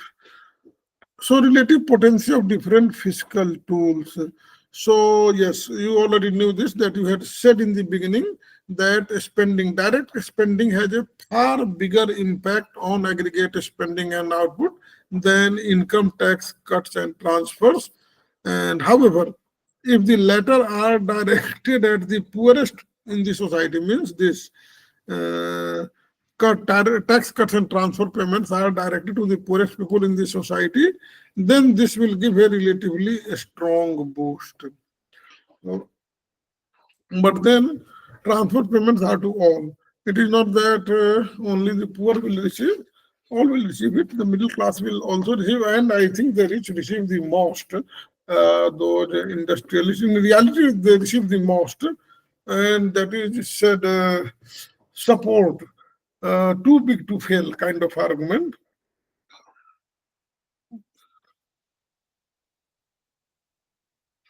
Modeling the impact of taxes. Okay, so now here comes the model. So what is budget surplus or deficit? So budget G minus T you knew from before, and this B is actually transfer payment benefits, transfer benefits. So transfer benefits is B. So G plus B minus, well, B was part of G, but anyway, here this book is saying that, okay, B is not part of general government expenditure. So the book is using it separately. Otherwise, most of the economics books use B as part of G, means transfer payment as part of government expenditure. So that is the definition of a budget surplus if it is negative, means G minus T plus B is negative, then the budget surplus or deficit. So if G is more, then means G minus T is positive, means it is budget deficit. This one is YD is disposable income. Disposable income is equal to income earned minus net taxes. And so NT is defined as 1 minus TY. In fact, it should be TY. It shouldn't be net taxes, and net taxes is equal to TY. So 1 minus TY is the disposable income. This you also knew from before. There is nothing new. And then fiscal multiplier. What is the definition of fiscal multiplier? Fiscal multiplier, sir. 1 divided by 1 minus MPC. Do you remember this? Yes, sir. 1 minus MPC. Yes, sir. Yes, so that is called fiscal multiplier. You are using income multiplier. Yes. So it is the same. Income multiplier and fiscal multiplier are the same. So those Kins had used it income multiplier. And this book is saying fiscal multiplier because it is because of fiscal policy. So fiscal multiplier is equal to 1 divided by 1 minus MPC. C is MPC. Okay, which is equal to, and what is the marginal propensity to save is 1 minus C. Or, yeah. So MPS is equal to 1 minus MPC. This you knew from before.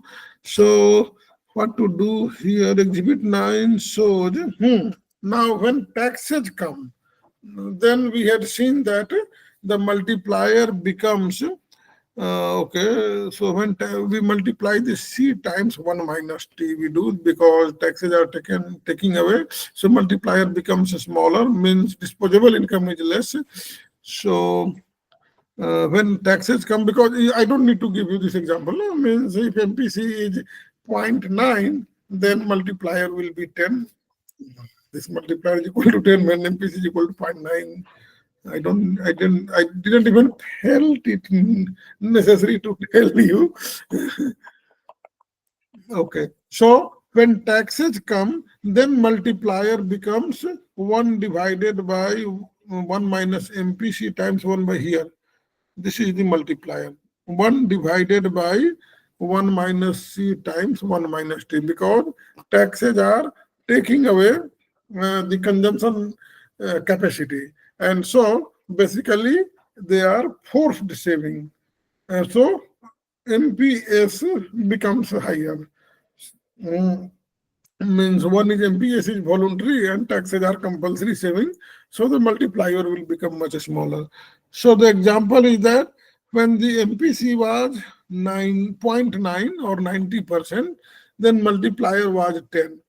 Now out of that MPC, 90%, 20% is the tax also. So in that case, what will happen? 1 divided by 1 minus C and times 0.8. So it will become 0.9 times 0.8 because 20% taxes. So it becomes 0.72. So 1 by 1 minus 0.72, which is equal to 1 by 0.28. And this is only 3.7. So you see how much the 20% tax rate has reduced the potential of economic expansion. So in other words, if the government raises G by 1 billion, total income and spending would rise by 3.57 billion. So if the government raises G, and well, it taxes also at the rate of 20%. So now the balanced budget multiplier, and that was the unit multiplier. So if a government increases G by the same amount as it raises taxes, so the G minus T is equal 0. The aggregate output actually rises. And why this is so?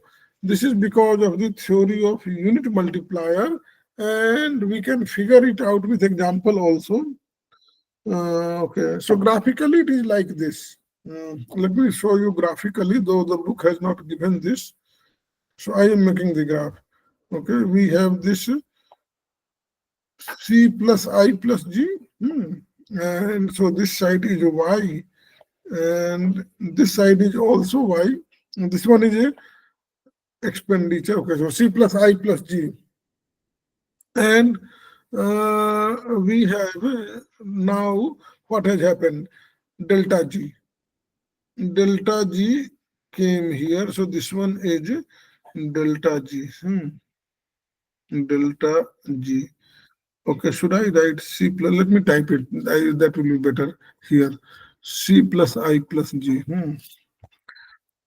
C plus I plus g plus x minus m. Okay, plus x minus m. Okay, I bring it here. Though I don't need to add x minus m because I am talking only about domestic economy. So g would have, but anyway, it doesn't, it makes compare. Here it is plus delta g has been added. So c plus I plus g plus delta g. Okay. Now that will increase multiplier. So where will be the GDP? Okay. Now this one is aggregate demand, and aggregate supply curve is the 45-degree line. So let me draw that 45-degree line. So this 45-degree line, yeah, this is 45. Oh, sorry. This one is okay. Okay. So this is our initial y, means y0, and our new y is here. So this is our new y, and this one is y1. Okay. So this one was g. Now government is taxing also. Okay. Same amount as delta G. So what will happen? That people will pay taxes, but since they have MPC equal to 0.9, so they will pay some of it from their saving. So if when the taxes happen, then what will happen? Should I change it with different color? So the taxes. Now, taxes is also the same as G tax rate, but what happens that since people are now saving less and they are paying some of the taxes from saving, so the tax, even though the tax is here, so this minus T, it will go like this. It will go straight from here, it will come like this, it will go like this. So this is the amount of taxes. So this part is T. So this one is T, taxes, all taxes. So some of the taxes have been paid from saving. So new equilibrium of GDP will be here.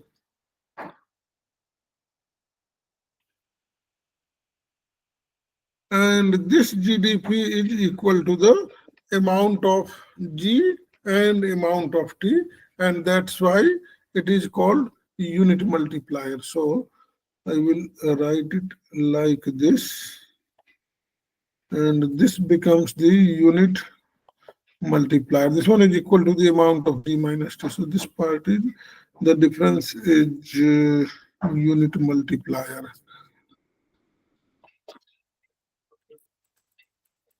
Unit multiplier. Okay, so let's see what does this book tell.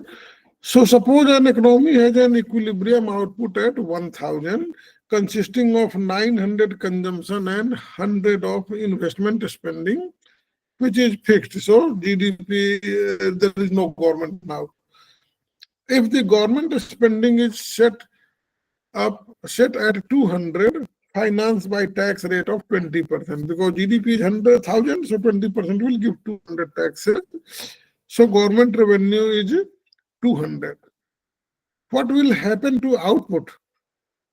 So first, additional government spending of 200 will raise output by that amount. So GDP will increase output by 200 amount, and but taxes of 200 will not reduce output by a similar amount if MPC is less than 1. So suppose it is zero point 0.9. Hence, spending will fall by 90% of US dollar 200 or 180. So spending will be fall, means taxes will reduce spending only by 180, while government will increase output by 200. So the initial impact of the balanced fiscal package on aggregate demand will be to raise it by $20. And what is the multiplier? Multiplier is 10, because since MPC is zero point 0.9, so 20 times 10 becomes 200. And that's why this, whatever tax and expenditure was, it will reach that amount. So this additional output in turn will lead to further increases in our income and output through the multiplier effect. So what is happening? The conclusion. Okay, now it is not giving. Even though the policy involved a combination of government spending and taxes increases, well, no point in reading. The conclusion is this balanced budget multiplier always takes the value unity. So that is the conclusion. Always. So this is also called unit balanced budget multiplier. Now, government, okay, so Ricardian equivalence, you know very well. What is Ricardian equivalence? Yeah, please tell me. Sir, the people know that the government's Will tax in future. So if the will government tax is in future. borrowing now, if the government is borrowing now, people will make guess that, well, this borrowing has to be paid by future taxes. Future So, taxes, yes. so let's start saving from now. Yes, sir. And if you start saving from now, then there would be no impact on the output.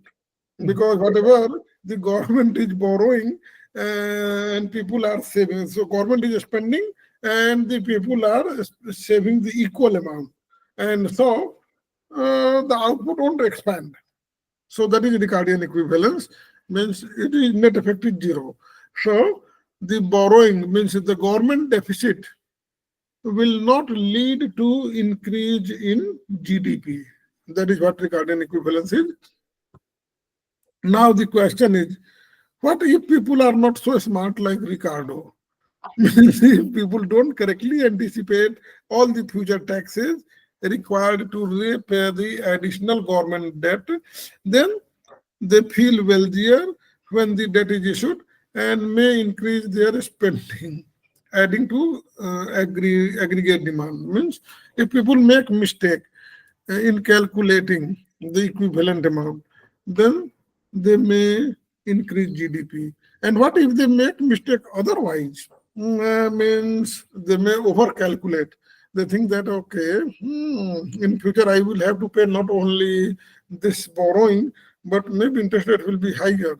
So save more now. In that case, it may even go negative. So government deficit may even reduce GDP. If people make a mistake on the negative side, they become overcautious. Okay. It has not been visible these days because we saw that empirically the Laffer curve had worked. People worked more and people invested more also, though saving, I don't know what he meant by saving as amount and saving as percentage. They should have clarified that whether it was saving amount or saving as a percentage of GDP. If it was as a percentage of GDP constant, then saving had also increased. So, though it didn't increase saving rate, but it did increase the amount people, hours people worked and the amount people invested. So the Cartesian equivalence is not actually empirically verified in the recent times, at least. Okay, question set one. Which of the following is most likely example of a tool of fiscal policy? Public financing of power plant, yes. Regulation of payment system, central banks, no. BNC are monetary. Yes. Fiscal policy implementation, and we have seen that it takes a lot of time. So deficit and the fiscal stance. We have that lag, no, sir, like first Yeah, lag, second lag. yes, we have the 3 lakhs. Yes, okay, so the actual budget deficit, okay, let's see, here is the lags. So this one is the actual budget deficit, and we will discuss this. We don't need to discuss that because those are data. Hmm.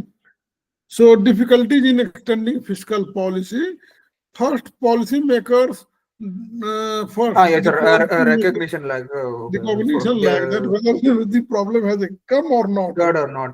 Yes, sir. Yes. And once he has recognized the problem, then there is action lag that, Action lag. okay, uh, this should be the correct policy, and then action lag will take. And once action has been taken, then there is impact lag. So, whether when it will take, by the time it gives impact, the problem was already over. So, Yes, sir. so that way the problem. So these types of policy lags also. Sir, but all these lags can be eliminated if the government is a dictatorship. No, because even if they, well, this can reduce action recognition lag. The government might not, even though the government is dictator, they might not recognize. That they can do. But once they have known, they can be passed only at the time of action lag. I mean, they don't have to talk to members of Congress. Okay. They can do that. Dictator can only do speed up the action lag, but he won't be. He doesn't have control over impact. Control over the impact lag. Okay. How it happens? Yeah. So even if it is a dictatorship, recognition lag and impact lag will still be there. And then second, well, it is not very what he is. A second aspect of time is in this process is the uncertainty of whether the economy is heading independently of these policy changes. So it is also possible that there is uncertainty that the economy is heading independently, means even without this government action, the economy might have corrected itself. That is what it is telling. So there is uncertainty of whether the economy is heading independently, means without government intervention, also economy can correct itself. And automatic stabilizers do tell that yes, the economy will correct itself because that is automatic. Now, this one is discretionary lag because all these are because of discretionary fiscal policy, difficulties in executing fiscal policy. Well, automatic one are automatically applied. This one was talking about discretionary fiscal expansion. Okay, where is that? Because this one is not automatic. Yeah, fiscal policy implementation. What was this discretionary fiscal policy? That was, I think, before this. The balance. Okay, no, somewhere I had read it that it is talking about discretionary fiscal policy. Automatic stabilizers automate themselves, so there is no need of any government intervention. But does this okay? An important question to extend is the extent to which the budget is a useful measure of government fiscal stance.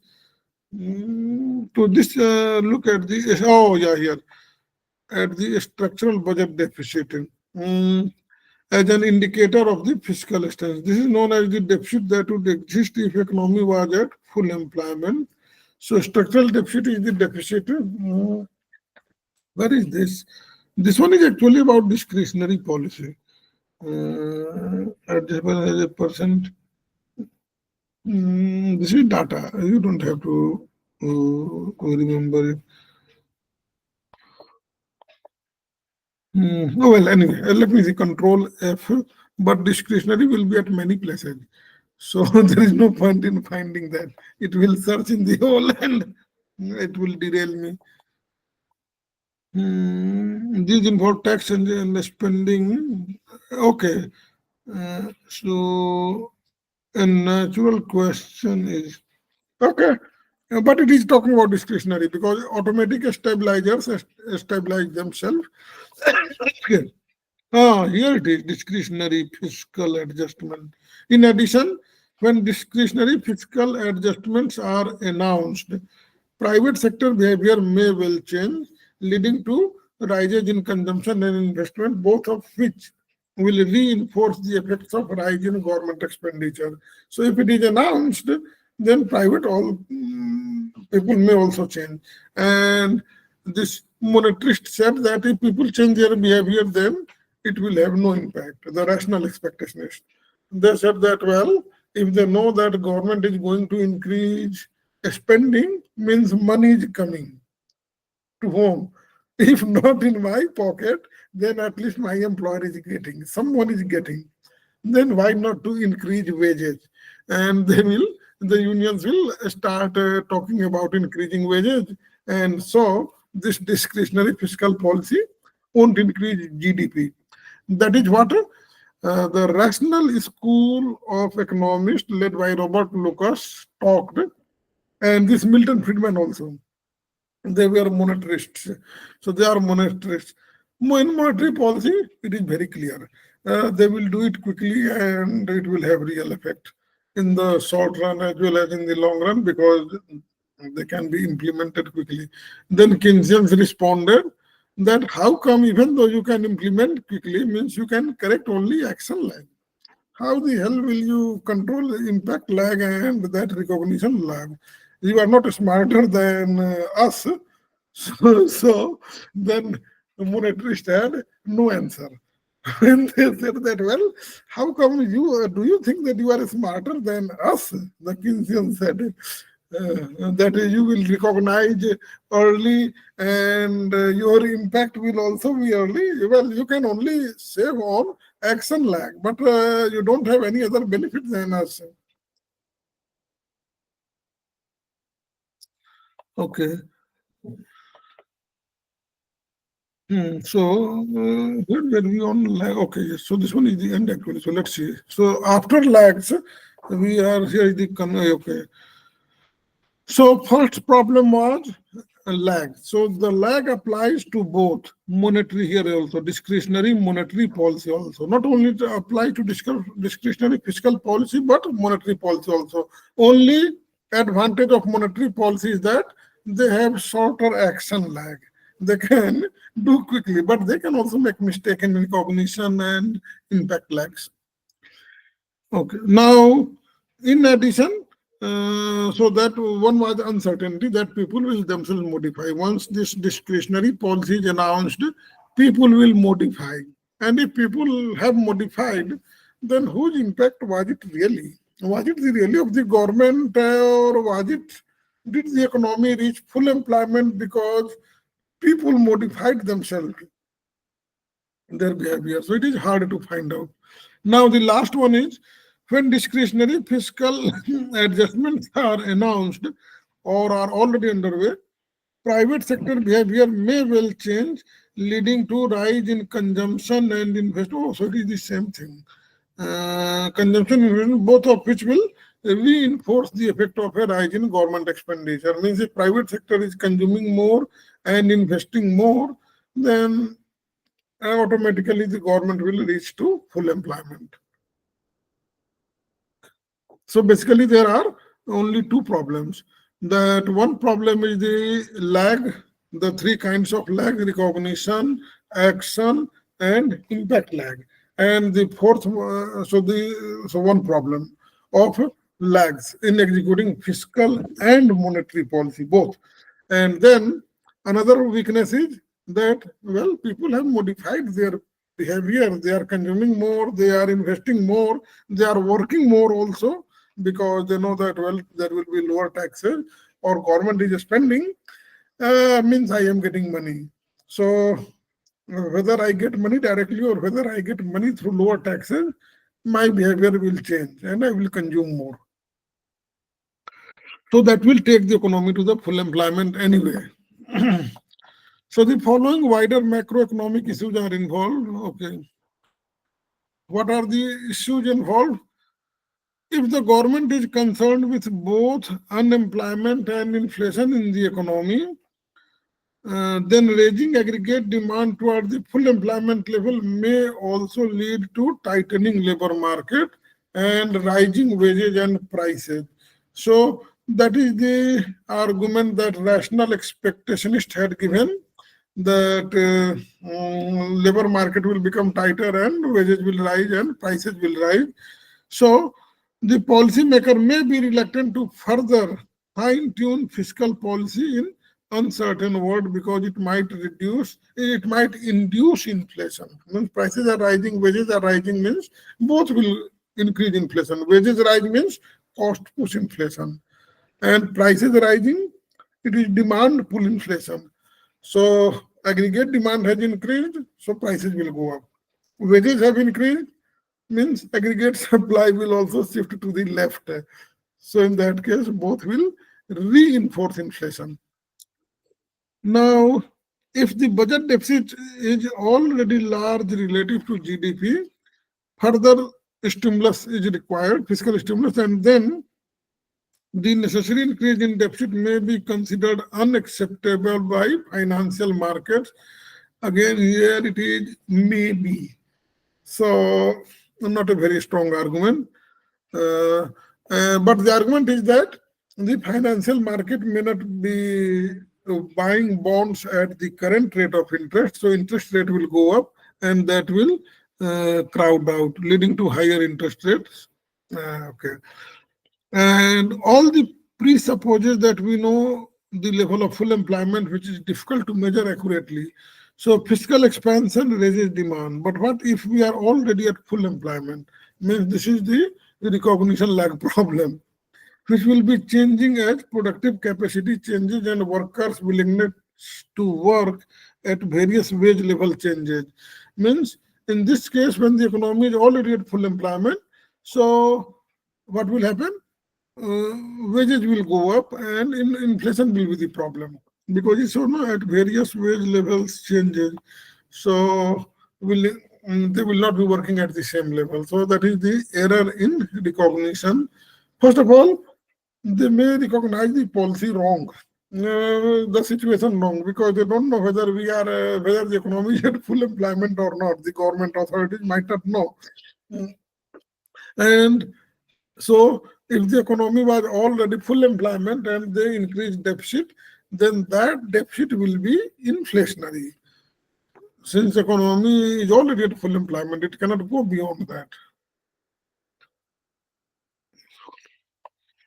Now, if unused resources reflect a low supply of labor or other factors rather than a shortage of demand, then discretionary fiscal policy will not add to demand and will be ineffective. So that is the problem. Basically, these are drawbacks. Okay, we were familiar with this. So what is the conclusion? The issue of crowding out. Okay, so this concept is the subject of continuing empirical debate. Means crowding out is not confirmed. It is a subject of continuing empirical debate and investigation. They are still investigating whether crowding out is really happening, or it is only a theoretical concept. And the reality is that it will not happen these days. Crowding out will not happen if the debt is financed for increasing productive purposes, and the central bank is very active. There was no central bank at the time of Ricardo. Central bank, if it reduces interest rate, then how will there be crowding out? Central bank can simply buy government bonds so that there is more money for the private sector and they can borrow cheaply. Or central bank can simply fix the interest rate. Then that whatever you want to borrow, you borrow from me. Okay, question number 1. Which of the following statements is least accurate? Economic data available to policymakers have considerable time lag. Economic models always offer an unambiguous guide to the future path of the economy. Surprise changes in economic variables make it difficult to use fiscal policy as a stabilization tool. Uh, Least accurate. Least accurate is So here is the word always. uh, Means this must be the least accurate. sir, so B is the least. B is the correct answer. Whenever you see always and never, then that statement is wrong. Yes, sir. Hmm. Which of the following statement is least accurate? Discretionary fiscal changes are aimed at stabilizing an economy. Automatic fiscal stabilizers include new plans for additional road buildings by the government. No, sir. That is not automatic. Yes. In the context of implementing fiscal policy, the recognition lag is often referred to as driving while looking in the rear view. Yes, sir. So B only. B is the answer. Yes, sir. Okay, let me start back to the. Hmm. Hmm. B. Yes. Which of the following statements regarding a fiscal stimulus is most accurate? Accommodative monetary policy reduces the impact of a fiscal stimulus. Accommodative monetary policy reduces the impact of fiscal stimulus. First of all, it is Uh, monetary policy reduces the uh, impact of fiscal policy. No, it will no, sir. increase. It will increase the Yes, it will increase the impact. Yes. different statistical models will predict different impacts for fiscal stimulus. Yeah, true. It Yes. is always impossible. False. Yeah, False. always. It is always possible. Yeah. So, it is most accurate. So then, A, which one? Then B.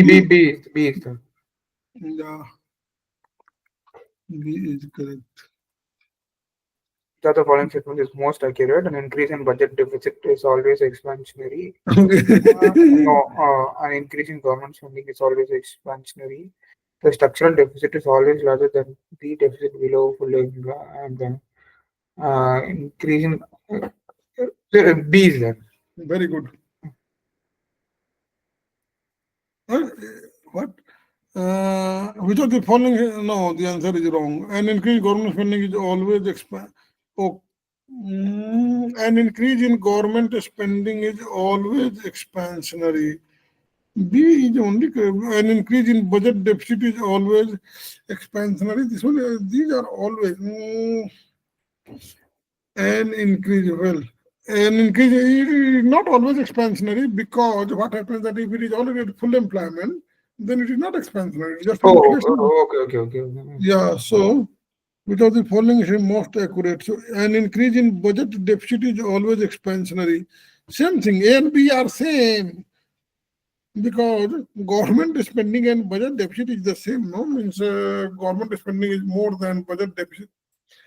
The question is A and B are actually both are the same, saying the same thing. The structural deficit is always larger than the deficit below full employment. Actually, C is completely wrong because it is the always smallest. Structural deficit is smallest. So the question itself is wrong. A and B are same thing, so leave it. Okay. Crowding out refers to fallen interest rates that reduces private investment, rise in private investment that reduces private consumption, no. Rise in government borrowing that reduces the ability of the private sector. Yes, sir. C. Yes. A contractionary fiscal policy will always involve which of the following? Fall in the budget. C, sir. Rising surplus. Okay. Which of the following is most accurate? Regarding equivalence refers to individuals having no idea. False. Government do not allow political pressures to influence. False.